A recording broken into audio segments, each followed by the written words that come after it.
How are you streamers? This is the M-Stream. Ating i-breakdown scene by scene para makita ang iba't ibang natatagong detalye at easter eggs na hindi mo napansin sa pelikulang Godzilla vs. Kong.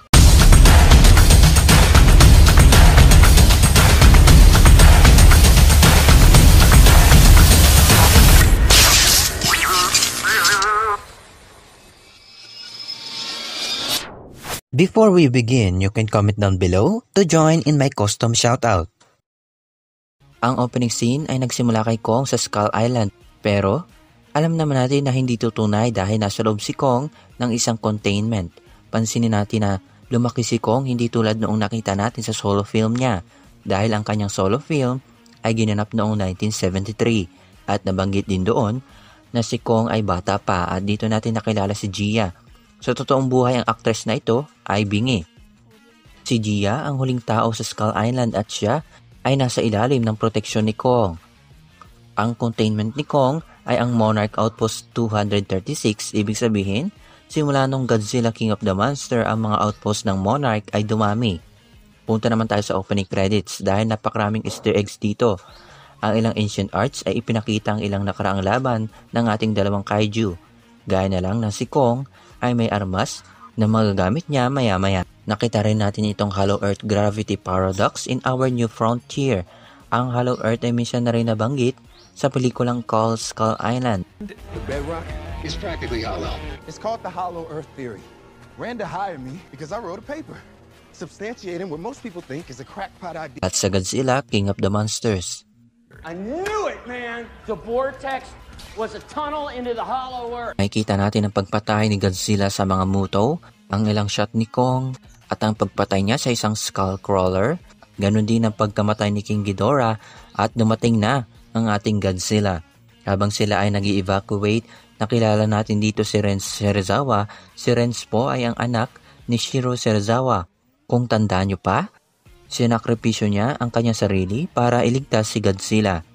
Nakita natin muli si Millie Bobby bilang si Madison Russell at ang kanyang tatay na ginaganapan ni Kylie Cheller bilang si Mark Russell na nagre-recover pa sa pagkamatay ni Emma Russell.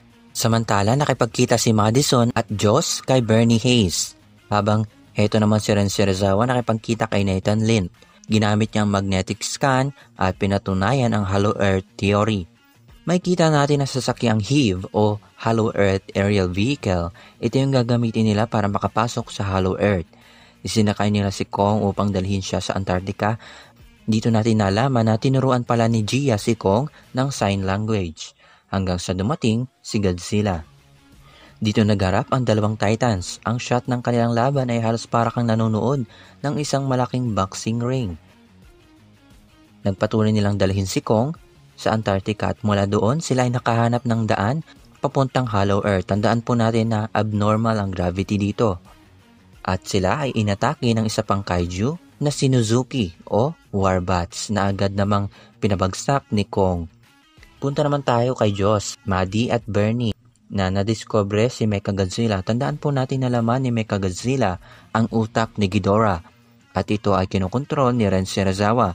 Napag-alaman natin na ginagamit ang ilang skull crawlers para testingin ang makinang ito.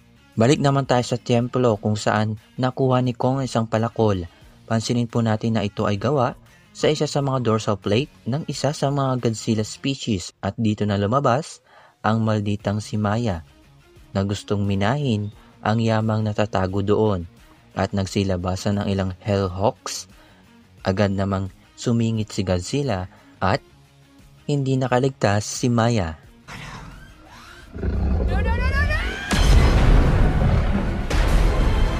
Napunta tayo dito sa laban sa Hong Kong at ang napakagandang laban na sinamahan pa ng neon lights. Siyempre sinubukan ni Godzilla na bugahan si Kong gaya ng karaniwan niyang ginagawa, ngunit hindi ito tumalab. Sa sobrang galit ni Kong, sinuksok niya ang kanyang palakol sa bunganga ni Godzilla at nangyari rin ito noong 1960 sa King Kong vs. Godzilla.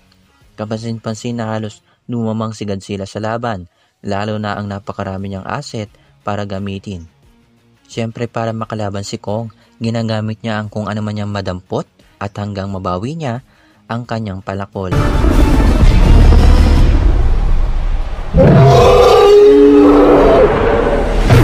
At sa huli, si Godzilla pa rin ang nanaig. Binalian ni Godzilla si Kong at pinahiga.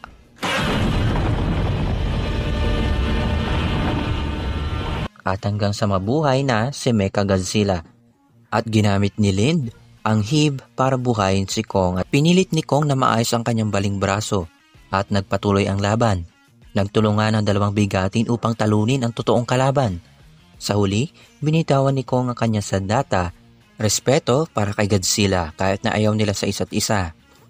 Muling umalis si Godzilla at ang final shot ay nagbalik tayo kay Kong sa kanyang tahanan, ang Hollow Earth.